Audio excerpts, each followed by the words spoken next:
Le chapitre 3 porte sur l'énergie et ses manifestations. Dans cette vidéo, nous allons parler de la capacité thermique massique. On a vu précédemment que l'énergie thermique d'un objet dépend de sa masse et de sa température.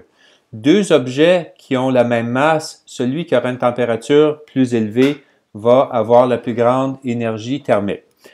Deux objets qui ont la même température, celui qui aura la plus grande masse, bien, aura une énergie thermique plus élevée.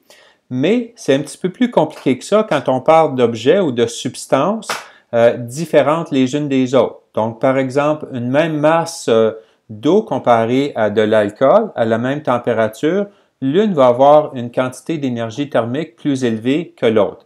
Et ça dépend de ce qui s'appelle la capacité thermique massique. Donc, c'est la quantité d'énergie thermique qu'il faut fournir à 1 gramme d'une substance pour augmenter sa température de 1 degré Celsius. À cause de la structure atomique de différents éléments, de différentes substances, pour pouvoir mettre leurs particules en mouvement, si je peux m'expliquer ainsi ou m'exprimer ainsi, bien, ils vont avoir besoin d'une plus ou moins grande quantité d'énergie.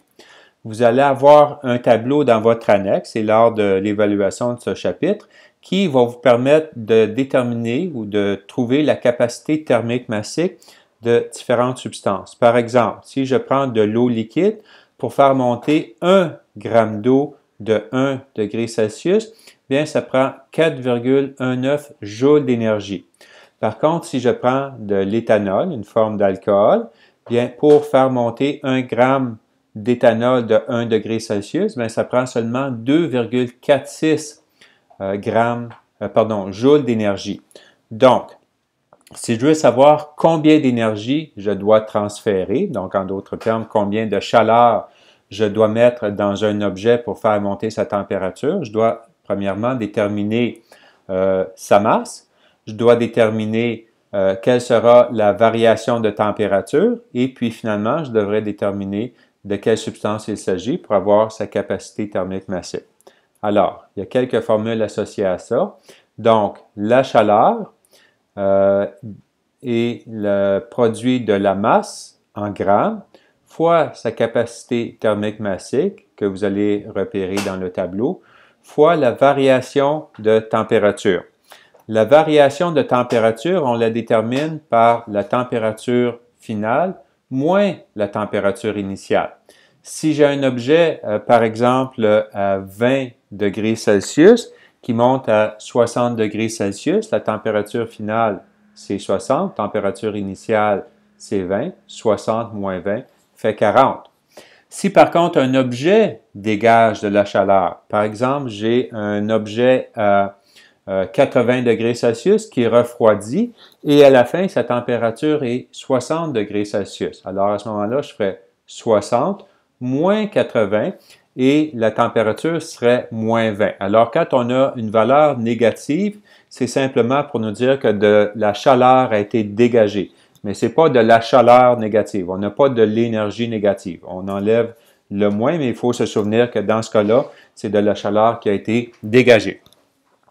Alors, on peut regarder différents éléments de la formule. Dans certains cas, on pourrait vouloir calculer la chaleur, mais ça se peut qu'on veuille calculer la masse ou la capacité thermique massique. Une fois qu'on a déterminé la capacité thermique massique, on peut identifier de quelle substance il s'agit à l'aide du tableau. Ou on peut vouloir déterminer la variation de température. Une fois qu'on a la variation de température, si on a par exemple la température finale, on peut déterminer la température initiale ou vice-versa. Alors, la formule s'exprime de différentes façons. La masse est égale à la chaleur divisée par la capacité thermique fois la variation de température, capacité thermique comme ceci et variation de température comme ceci. Donc, vous devrez être capable dans un problème quelconque d'identifier la variable pour laquelle vous voulez avoir la réponse et puis être capable de l'isoler et faire le calcul en conséquence. Alors, par exemple, on chauffe 800 grammes d'eau de 20 degrés Celsius à 80 degrés Celsius. Alors, combien d'énergie, donc de chaleur, sera transférée? Alors, à ce moment-là, on commence par déterminer la variation de température. 80 moins 20, ça va nous donner 60.